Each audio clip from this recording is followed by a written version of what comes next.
Well, I would like to open this meeting of our AGM. So welcome today to the British Occupational Hygiene Society AGM. We are a Royal Charter company and charity. Thank you very much for taking the time out of your busy days to join us this afternoon or wherever you are in the world. Maybe it's this morning or this evening.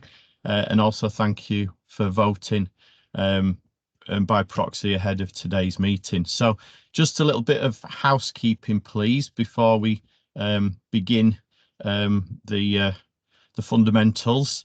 We are going to be recording the session. It will be made available to members so they can watch later if required. We ask everybody where possible to keep themselves on mute just to not disrupt proceedings. Obviously, keep distractions down. And if you are struggling with bandwidth or anything like that, perhaps just drop off the camera and just listen along. But if you do want to keep your camera on, that's absolutely fine. We will be asking you to drop questions throughout the AGM if you have a question to ask. And if we can ask you to put those questions in the chat on Teams, that would be really, really good. You can see the chat function. Normally there's the little chat box speech bubble at the top of the screen, and our keen-eyed honorary secretary Helen Pearson will be keeping an eye on the chat to make sure there's any questions coming in, and we'll deal with those as and when is needed. So without further ado, we shall move on to the formal parts of the AGM and the election of the chair for the meeting. So Article 8.3 of the bylaws states the president shall preside as chairman at every general meeting. So nomination or election for the chair only comes into play if the president is not present.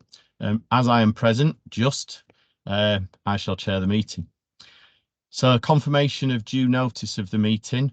Article 7.1 of the bylaws requires that the notice of the meeting be with members 14 days before the date of the meeting, and this notice was circulated to our members on the 17th of April, which satisfies the terms of the bylaws.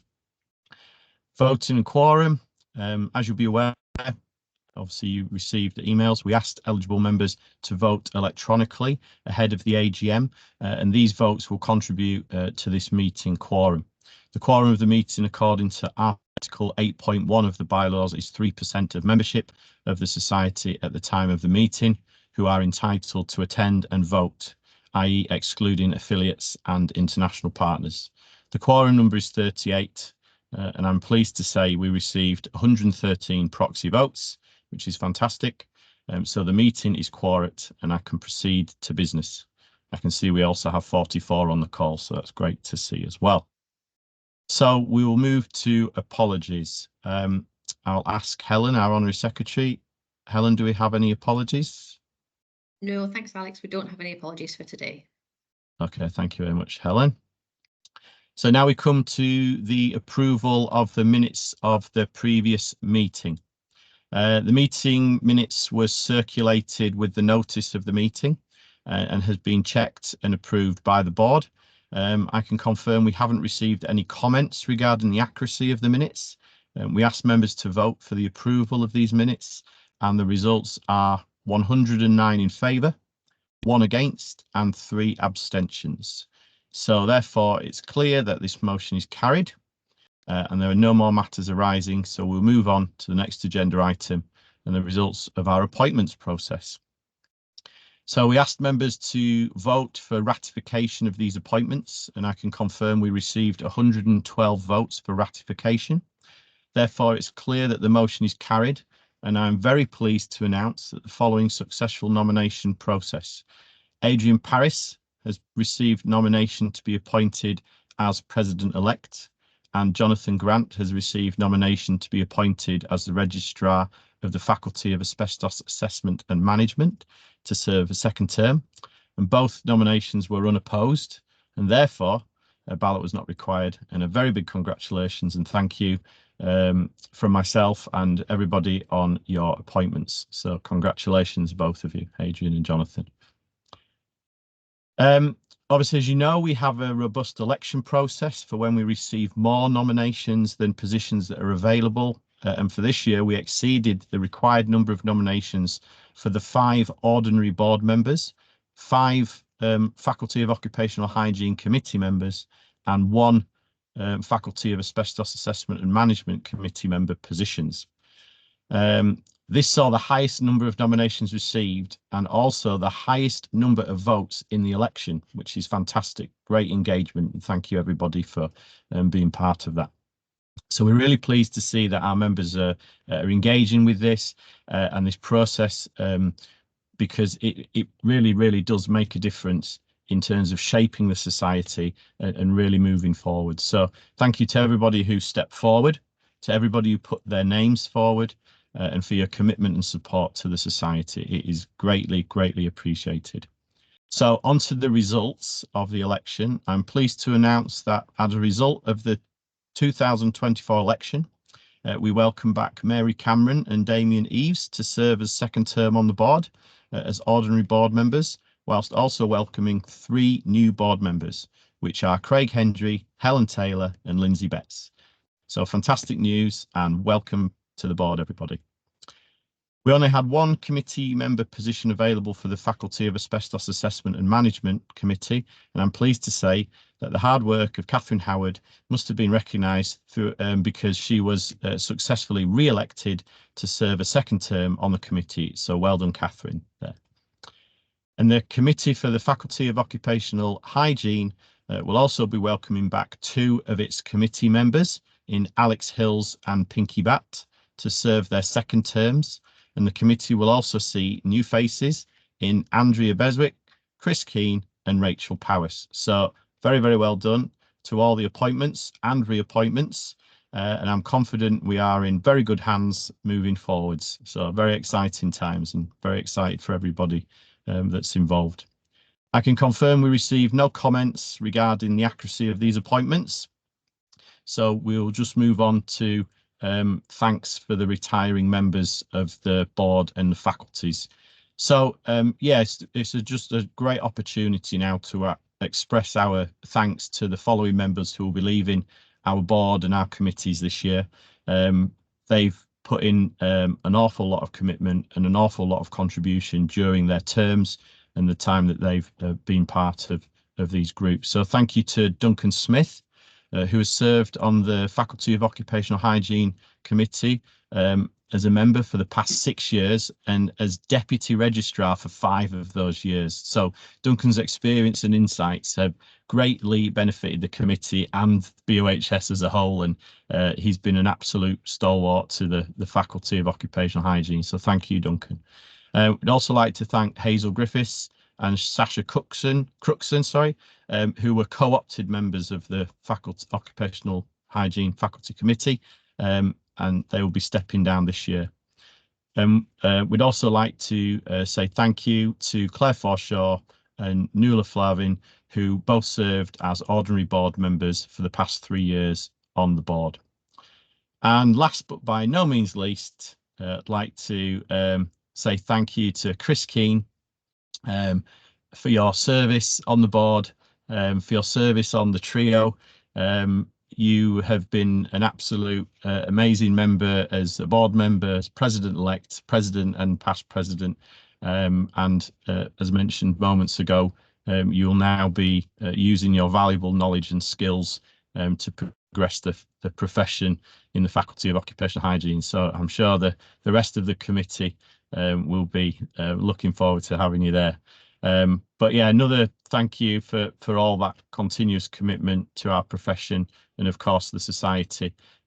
We all know that you'll do some great things there, and a personal thanks from me for all the support you've given me during my time on the board, and yeah, helping me do my role on the trio and the wider board. So thank you, Chris. Okay. I'll hold the tears back and we'll move on to the presentation of the trustees report and the the financial statements. So I will be handing over now to Jason Hodgkiss as our Honorary Treasurer to present the annual report for the year end 31st of December 2023, incorporating the audited accounts to be received by this AGM. So Jason, over to you. Thank you, Alex. The annual report, including the financial statements, were distributed online on the 17th of April 2024. We received only one question from a member who indicated there was no subheading or contents for support costs on page 25 under section 6, analysis of governance and support costs. This was because there was no support costs in 2023 or 2022. I can appreciate that it looks like there is a subsection missing, and we will take this feedback on board for 2024's financial statement. Now I open the floor to any further questions. Okay, and if there's no questions, thank you. I'll pass you back to Alex. Okay, thank you very much, Jason. We'll now move on to agenda item 5, Code of Ethics Complaints. So our Registrar of the Faculty of Occupational Hygiene, Sarah Leeson, is here with us, and she can provide further details on this. So, Sarah. Okay, thank you, Alex. Yes, I can confirm that we received one complaint during 2023, which was reviewed by myself as registrar. I can also confirm that the complaint was deemed to be unfounded and therefore no further action was required and the complaint was closed. Okay, thank you, Sarah. And we didn't have any complaints in from FAM. So thank you, Sarah and Sir Jonathan, for your standby if we needed that as well. So thank you for that. Okay, so as members, we were asked to delegate to the chair the power to appoint an auditor on behalf of the Society for 24-25. We asked members to confirm their approval for this proposal, and we received 109 confirmation votes.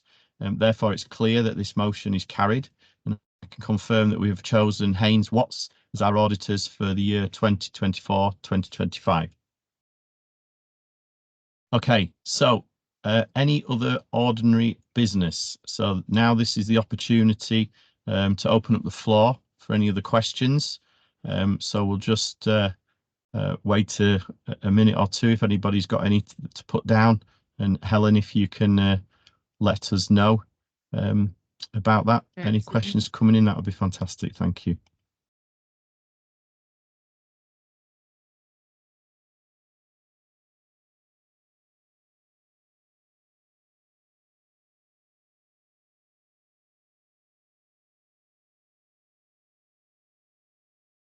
Well, there doesn't seem to be any questions there, Alex. Okay, that's good to know. So I will take my little gavel and I'll end the formal business of the AGM.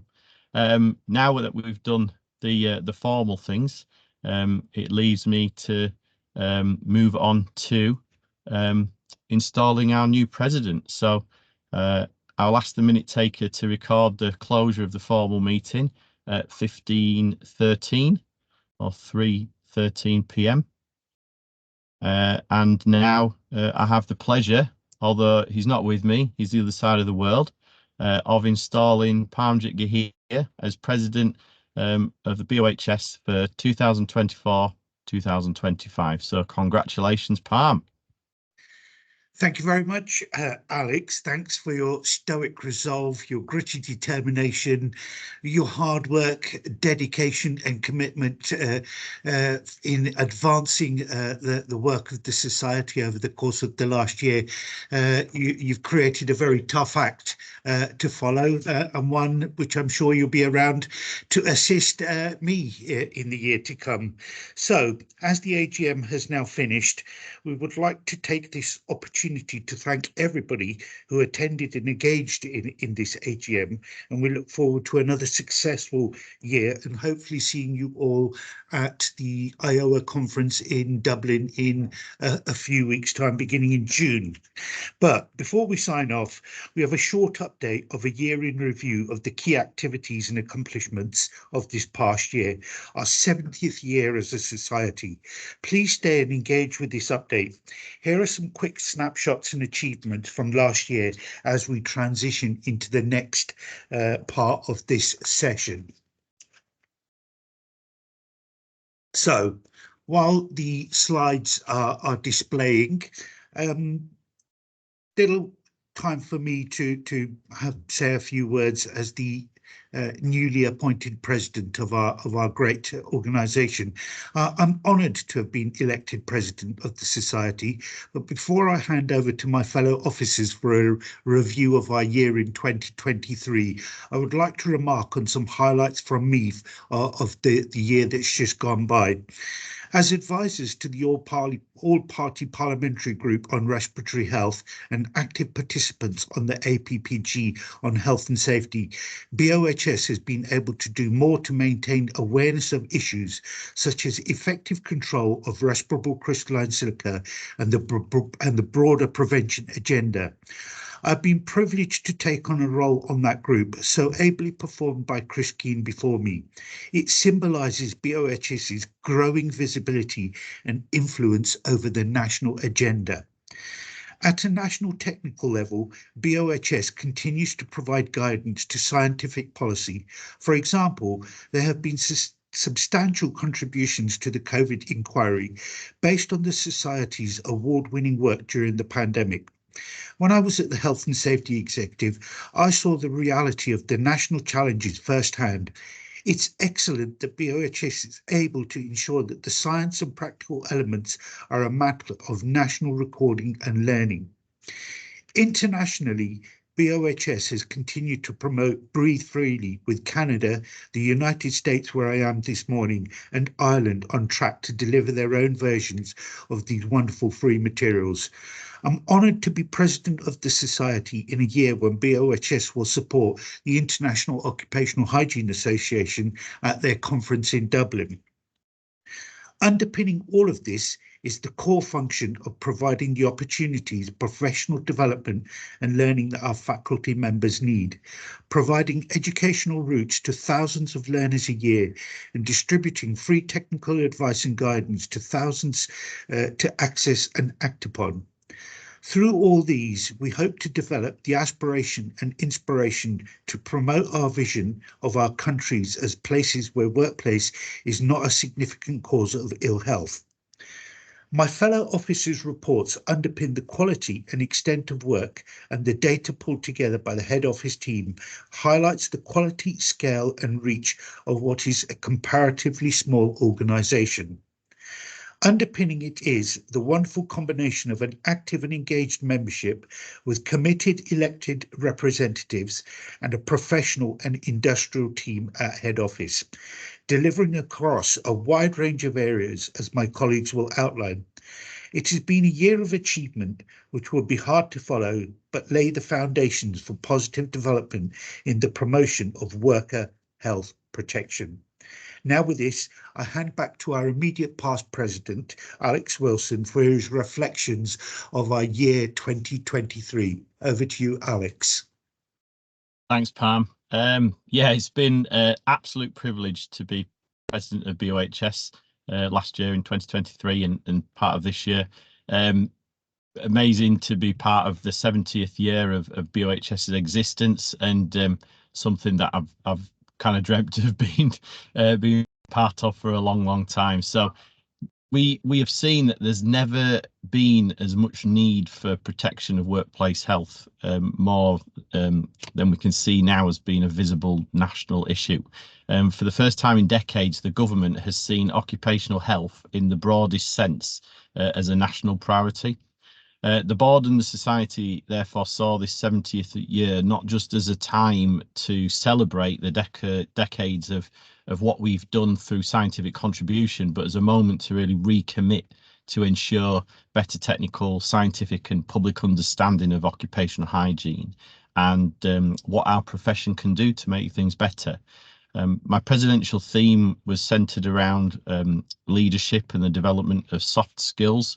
And I think the society as a whole has exemplified this while working to further embed these principles into the professional standards and educational offerings that we do. And I'm very much looking forward to being able to co-host the Emerging Leaders Institute in June, just before the IOHA conference, as kind of a great crescendo to that theme.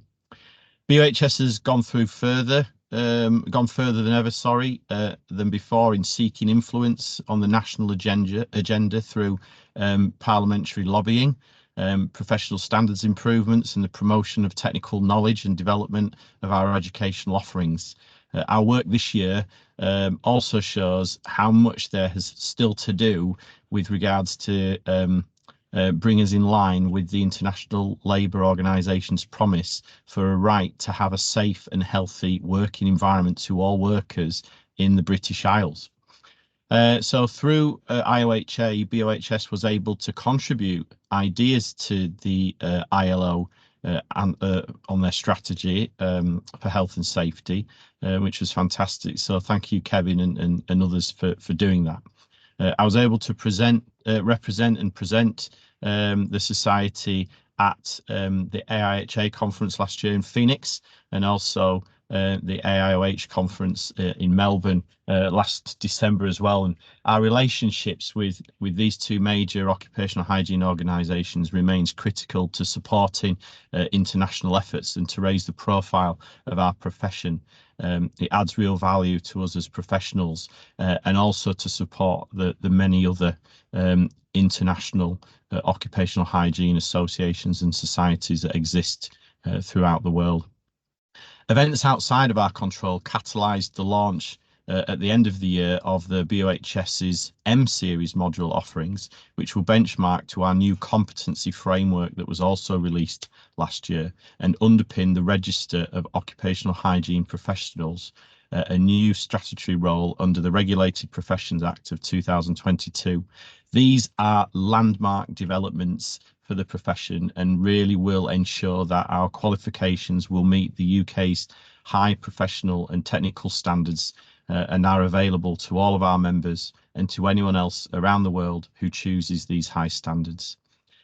We also took the opportunity to review how we present ourselves to the world. The membership declined to provide the special majority that we needed to change our name, but our new coat of arms has been warmly welcomed, especially by those receiving qualifications with the new coat of arms on their certificates. And nationally, we continue to play a key role in the Council for Work and Health, the Occupational Health Multidisciplinary Forum, and the Safety Alliance, which was launched formally in 2023. And these collaborations continue to maintain our wide range of networks and influence across this area. Underpinning this is our membership and volunteers who provide their expertise and time to the cause of occupational hygiene, from governance roles to technical roles, advisory roles, engagements, and from mentoring newcomers to the industry, creating essential content that links our past to our future. And the Society could not do this without the work and the time and the professionalism of all of its members. So thank you for that. In this context, I was delighted that the Society was able to support the publication of former President Bob Rajan's book on achieving effective and efficient cost risk management. And I was able to see Bob and be part of his session at our conference in Leeds last year. And I was also privileged to be able to contribute a chapter to the legend that is Trevor Ogden's book called The 300 Years of Occupational Hygiene, which is going to be published by the Society this year in 2024. Trevor's book does much to chart the contributions of the BOHS and also our profession to kind of the health of the UK's workplace, and is a fitting testament to kind of how far that we have really come as a society and as a profession. Trevor will be at the conference in Dublin with his book, and we will be looking forward to seeing as many people there and hopefully wanting to get their hands on a copy as well. So the annual report provides a snapshot of the work of my fellow board members and of the faculty committees, of the volunteers and of the staff of the BOHS. The organisation goes from strength to strength, and I know that my successor, Palm, is well placed to steer the BOHS forwards into the next phase of our history, and I'll be looking forward to doing that with Palm and Adrian and the rest of the board and all the other teams in this next year. So I'm now going to hand over to Helen Pearson, our Honorary Secretary, for her report on the year. Over to you, Helen. Many thanks, Alex. So BOHS continues to be a volunteer-led society, with the board comprised of occupational hygienists rather than non-executive specialists.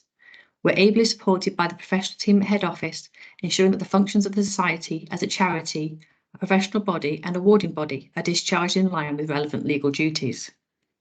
This year has drawn heavily on the expertise in terms of governance work, our new strategy roles and the development of our educational provision.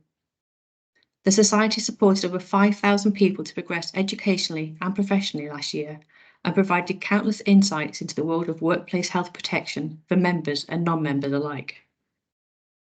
The year saw stability in the governance structures, with significant work to embed the professional register being the focus of this activity. The 70-year anniversary plans were delivered as well, and support for a resolution for a change of name, which narrowly failed to reach the 75% voting threshold required to enact it. Membership has remained stable, replacing retiring members with new members, and with a move towards more faculty membership and away from general membership. The register promises significant opportunity for membership growth, including in the LEV sector. The membership team moved the renewal date for professional members to April, which spread the load for the office. Engagement has grown, as shown by candidates, and the number of voters in 2023 election webinar Engagement has grown, as shown by candidates and the number of voters in the 2023 elections. Webinar numbers have increased on average by 50%, and conference attendance has grown, although yet not achieving some of our pre-COVID peaks of attendance. Webinars saw attendees in the 200+ numbers, and on occasions, while regional face-to-face events made a welcome return thanks to the enthusiasm of regional organisers. The BOHS conference saw a convention of former presidents, as well as the inauguration of the John Cherry Lecture.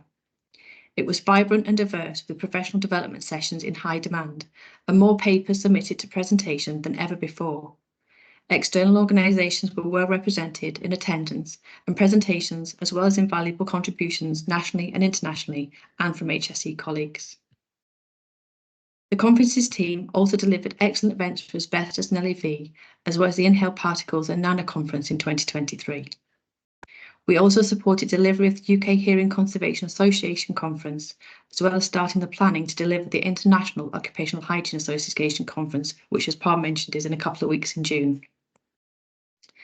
The impact factor of the Annals of Workplace Exposure and Health continues to trend upwards, showing that researchers introduced to it by the pandemic are now aware of the many other invaluable insights it offers. 9 editions, as well as special issues and collections, demonstrate the industry of researchers and editors alike, as well as excellent operational support. The board did not take engagement for granted and reviewed the engagement levels and opportunities for members to ensure that we have a focus on inclusion, opportunity and participation. Head Office is tasked with a series of actions to ensure that we maintain this focus on our membership, and we saw increased engagement as a result through 2023. If the Society's health is judged by its presence and communication, then our increasing impact in social media and diversity of representation at public events attest to our vitality. I will now hand over to Chris Keane, our former past president of the Society, for parting comments as she leaves the board. Over to you, Chris. Thank you very much, Helen. I'll complete my time on the board and as immediate past president with some reflection. For me, this has been a challenging and demanding role, but I will take with me many personal benefits and some pride in the work that we have been able to achieve. My own presidential theme for 2022-23 centred on hard to reach groups. This was always going to be a hard task, and like the themes of many other BOHS presidents, I suspect we'll only see the full impact in the years to come, long after I've left the board. Some of the hardest groups to reach with our message on occupational hygiene are actually the people responsible for setting policy and making the law. And while I did not really have this group in mind when I thought about my theme, it's certainly been part of the challenge that I've experienced when working with an all-party parliamentary group on respiratory health, for example. Getting the people in power to understand the importance of occupational hygiene is critical to getting good occupational hygiene outcomes for those that most need them. And throughout 2023, I found myself, along with many other board members, explaining to members of Parliament in Wales and Scotland why what we do is so important. In addition to these parliamentary events, we also increased the public policy of the public policy profile of the Society to parliamentarians and to government by releasing a report on women's workplace health, building on excellent work presented by another former president, Alison Margery. This has prompted a significant response from many sectors. The safety press have promoted it widely, but also bodies such as ACAS and major trades unions.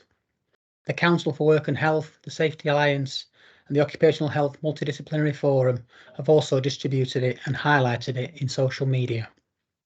And Leslie Rushton, the chair of the Industrial Injuries Advisory Council, has also indicated that this is now firmly on the agenda for research by that body. That report was released alongside another report in Wales, which was the first time that BOHS have produced a regional level report. Again, this stimulated some interest and has highlighted BOHS as a major stakeholder in Welsh workplace health policy, and has also highlighted how thin the capacity in that area actually is. Our Scottish report was completed for a requested publication date by the Scottish Parliament of the 8th of September and was promoted to the Scottish Parliament along with other work done by BOHS to support a bill to set up a Scottish version of the Industrial Injuries Advisory Committee. Each of these has opened up more opportunity for engagement with trades unions representing hard-to-reach workforces, and we are now regularly being offered speaking slots at national conferences to highlight the vital element of prevention in occupational health. We've also made progress with another hard-to-reach area, with an agreement reached with a major food and drink qualifications body to integrate occupational hygiene into the standard messaging in the training received by all new workers coming into that industry.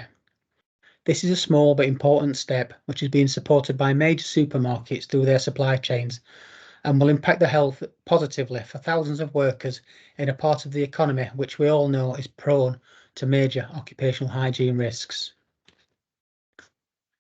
There's still so much more to achieve, and so I am grateful that the membership have elected me now to the Faculty of Occupational Hygiene Committee, which promises me more work, but also further opportunity to make a difference. I'll end now with a huge thanks to all BOHS members for the support that I've received throughout my time on the Board of Trustees, and I sincerely hope that I have represented you all well. And with that, I will hand over to Sarah Leeson, our Registrar for the Faculty of Occupational Hygiene. Thank you, Chris. Well, 2023 really has been a landmark year for the Faculty of Occupational Hygiene, and I won't apologise for actually having a few more slides than the other speakers so far, just to cover the key work the faculty has achieved in the last year. I really can't believe the sheer volume of work that the members of the committee have undertaken in the development of our profession and in support of our members. And I know there's a few faculty members or faculty committee members on the call today, so my thanks to all of you. You will all have heard about the new Register of Occupational Hygiene Professionals for those practicing occupational hygiene in the UK. Achieving accreditation of the register by the Professional Standards Authority for Health and Social Care marked a huge milestone and recognition of the work put in by both the committee members and head office staff to set up the register. The PSA is the body which regulates registered health professionals, and it reports directly to Parliament and the Department of Health and Social Care. The register is the UK's first definitive record of those who are competent to provide occupational hygiene services. In addition, occupational hygiene is the first of the occupational health professions to obtain an accredited register of practitioners. Underpinning this has been a mass of governance work to ensure that we meet the highest standards of a profession that has a significant impact on the health of the general public. This has included the review and update of key FO governance documents, namely the FO regulations, the FO committee terms of reference, and the Code of Ethics and accompanying Code of Ethics complaints procedures. In addition, we have developed new professional governance support documents, including the Occupational Hygiene and Adult Safeguarding Guidance, which has been added as an appendix to the Code of Ethics, and also a faculty risk matrix to assess risks caused by poor professional practice and services. Aligned to this work has been the development of a comprehensive competency framework, which defines the skills, qualities, and attributes of occupational hygiene professionals. And this will be the definitive reference point for educational standards in the UK. The competency framework has already attracted the interest of the European Platform on Occupational Hygiene in their work to develop a pan-European competency framework. Our faculty membership criteria has also been reviewed. We reflected on the appropriateness of the use of the Basic Principles of Occupational Hygiene course as the basis for associate membership of the faculty. And earlier this year, we took the decision to retire this option. A small number of impacted associates who wish to continue their professional development have been offered transitional routes to maintain their associate status. At the same time, we ensured adequate transitional procedures were put into place to enable those individuals who work professionally in occupational hygiene but had not progressed to licentiate level could continue to do so while they work to demonstrate that they meet the criteria for competence required for a qualified occupational hygienist within the register. These developments reflected feedback from our faculty member consultation on changes to our professional standards. We were delighted with the high take-up and good quality engagement from our membership, and I thank everyone on the call who took the time to respond to that consultation. On other topics, we continue to support the group authority licence for testing for isocyanates, and work is underway to update current guidance on isocyanate monitoring. We were pleased that the HSE formalised its representation on the FO committee by agreeing to support an ex officio role. Neil Grace, former BOHS president, and who I know is on the call, is the current HSE ex officio committee member. The committee has also been pleased to oversee developments in the management of educational quality for BOHS examinations, with the appointment of principal examiners as specialist leads across the subjects to share the burden carried by the former chief examiner role. We've also established a new principal examiner for qualifications role, and most recently, you may have seen the news that a new principal examiner for international qualifications has been appointed. A comprehensive review of the diploma has been undertaken, and the faculty has approved a range of steps which are now being implemented to ensure that learners are better supported throughout the diploma process. In addition, the faculty was able to support the change from W to M modules necessitated by OHTA's termination of the BOHS awarding contract. This now enables the faculty to exercise control over training and assessment standards for all routes of qualification as a UK hygienist. It also means that we are able to use our wonderful new coat of arms on our qualification certificates. In terms of technical knowledge, the faculty was pleased to again sponsor the PDCs at the annual conference last year in Leeds. All the PDCs were oversubscribed and were very well received. There have also been further additions to the A to Z list of technical guidance on occupational hygiene. And as a reminder, that guidance, as well as historical guidance, is freely available on the BOHS website. And last, but definitely not least, BOHS is now the statutory body for the recognition of overseas professional qualifications in occupational and industrial hygiene by virtue of the Registered Professions Act 2022. I believe the Faculty of Occupational Hygiene has blazed a trail in the UK for occupational hygiene professionals, but we have also laid down some markers which our other faculty seems keen to follow. I shall therefore now hand over to Jonathan Grant, Registrar of the Faculty of Asbestos Assessment and Management, for his account of an equally eventful year. Over to you, Jonathan. Thank you so much, Sarah. Really appreciate that. Sarah, it certainly has been interesting times in the world of asbestos, or maybe that's just me, but I genuinely, it has been a very strange time for asbestos. So we started last January in a position where, because of the retained EU law bill, we wouldn't actually have any asbestos regulations at this point. And I keep talking about this a lot and people seem to be in disbelief about it, but that's the situation we were in. So it's certainly been an interesting and challenging time. But we ended up actually back in kind of Parliament, if you like, during the year, towards the end of the year, by drafting an amendment to a bill in Parliament, which was to address the protection gap arising from leasehold reform. So we've been really heavily involved with a lot of interesting things in Parliament, which I think is probably not happened so much in the past. And even through FAM's advocacy through BHS, we gained a mention in the pivotal House of Lords debate that was instrumental in the government's reversal of its position. So it's a very interesting time. While all of that's been going on, we've also been forging relationships with other bodies within the sector, because the asbestos world is quite large. There are other stakeholders. We've been doing really well to engage with these stakeholders and develop our relationships and increase our influence in Parliament and in connection with national policy. So I'm particularly happy about that.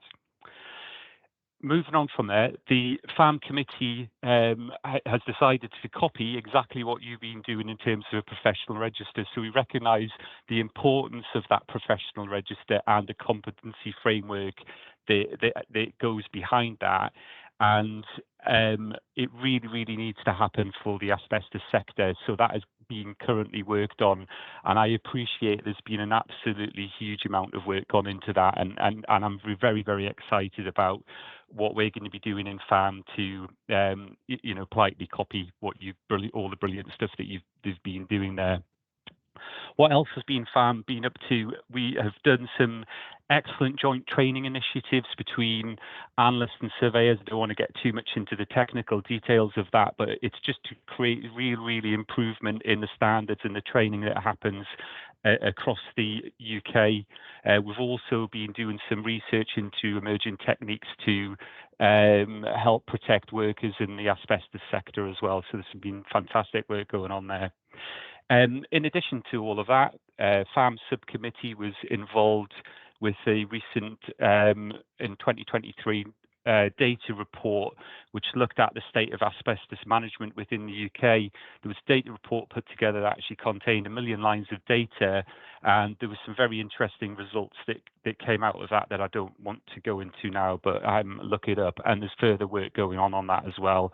And also we are being involved and hopefully helping with an emerging asbestos performance scheme, which is something that we hope to be able to present in the future. And sort of bringing us up to kind of a bit more current times, we are currently reviewing the feasibility of a national asbestos register. That's one of the subcommittees of FAM are looking at. Now, a national register was proposed as a recommendation from a recent DWP report, but it was one of the things that was actually rejected by the HSE and government. But we're having a look at that, and we'll be coming up with an assessment of what we think was appropriate as well. Also, we're very excited that this year is the first year where we'll have some FAM fellows. It's taken us a little bit of time to organise ourselves in how we do those assessments, but we're really pleased that 6 people have applied, and the outcomes will be notified this year after we've been going through all the deliberations. In 2023, we had our conference in October. We had a wide range of participants from in the UK and abroad. It's a really, really fantastic two-day conference. And I want to just thank now all the people who were involved with pulling that together, because we've got an amazing conference committee, and I'm really, really happy and pleased that we have our own conference basically as well. And I'm really, really excited for the 2024 conference. We've just recently undertaken our strategic review, and we're still deciding on some of the things that are going to happen. One of the things I've already mentioned is the professional register, but I'm really excited about next year being able to report back and what we've implemented from this recent strategic review. But as I said, the uncertainty that marked the world of asbestos has also impacted the general economy.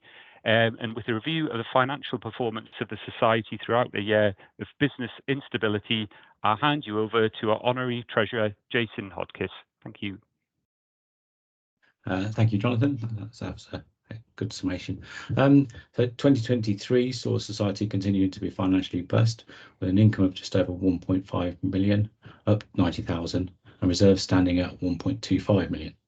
The inflationary pressures, as Jonathan just said, impacted most organisations, hit the BOHS conferencing activities particularly hard, which was what the main driver of the 46,000 overall deficit against budget, although overall costs of charitable activities only rose by less than 1%, as reported by our auditors.